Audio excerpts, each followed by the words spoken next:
A Quebec coroner says the provincial government must recognize the existence of systemic racism within its institutions. That is the top recommendation of a new report on the death of Joyce Echaquan. I know that name is familiar to you. She is the 37-year-old Atimaque woman who live-streamed medical staff hurling racist insults at her as she lay dying in a hospital in Joliette.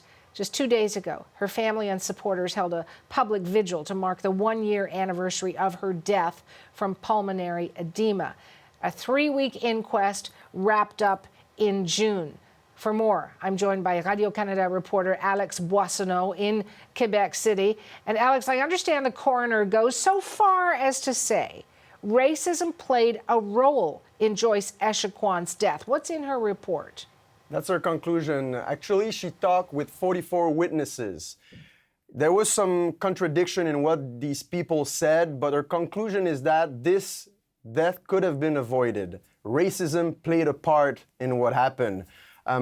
Without racism and prejudice, the treatment would have been faster and probably the outcome could have been different. As you said, Joyce Echaquan died from pulmonary edema. There were some cardiac problems as well, all coming from a chronic problem with her digestive system. However, when she entered the hospital in Joliette, people considered she was a drug addict. And this based on prejudice. Nobody could say, of the people she talked with, why there was that conclusion by some doctors, by some staff, that she was a drug addict, because it was false. She was just using prescribed medicine, and she was not using it in a way that she could have been addicted. And because of this, when she was crying for help, nobody was hearing her, nobody was taking care of her as she should have been taken care of, which had the consequences that we know, the tragic outcome that we know. And talking about the video that we've seen that has created a commotion in Quebec and all over Canada, what she says, it has been this video that made the public aware of what was happening, and it's safe bet to say that this event would never have been brought to the attention of the public without that video. When the system folds itself, says she, folds on itself, that's the very definition of systemic racism. So for her, and that's why her first and only recommendation is the government should recognize systemic racism. It's the only way that we can make a step forward, make sure that an event like this doesn't repeat itself, and that we can work, make sure that the Indigenous communities have access to a health system like any other Quebecers. And Alex, do you expect we'll hear from Premier François Legault today?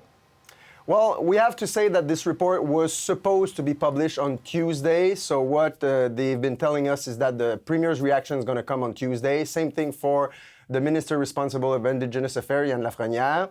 The Health Minister has been questioned a couple minutes ago in a press conference. He said he didn't want to comment the report directly, but he said there were some steps that had been taken in Joliette and all over Quebec in terms of training to the staff to make sure that this situation doesn't repeat itself. For the opposition parties here in Quebec City, in general, the reaction is to say this is a demonstration that the government has to recognize systemic racism. It's the time to recognize it. It's an opportunity in a way. Dominique Anglade from the Liberal Party said that the words have a meaning. We have a demonstration of that now. It's a way of healing. And Manon Massé from Québec solidaire has this to say. I'm not surprised that she asked to the government, to Mr. Legault, to at least, not at least, but at the end, recognize that systemic racism exists. And it's the only way if we really want to make the good decision to change it. So I remind you, Suhana, that the government of Quebec has not recognized systemic racism, saying that the important thing is recognize that some individuals are racist and we should act in that sense to change things concretely on the field. The Parti québécois didn't recognize that notion either, but Québec solidaire and the Liberal Party are asking the government to recognize it. There was no comment from the Atikamekw community, nor from the coroner. They're saying they're going to wait Tuesday to do it. Great to talk to you, Alex. That's Radio-Canada's Alex Boissonneau in Quebec City.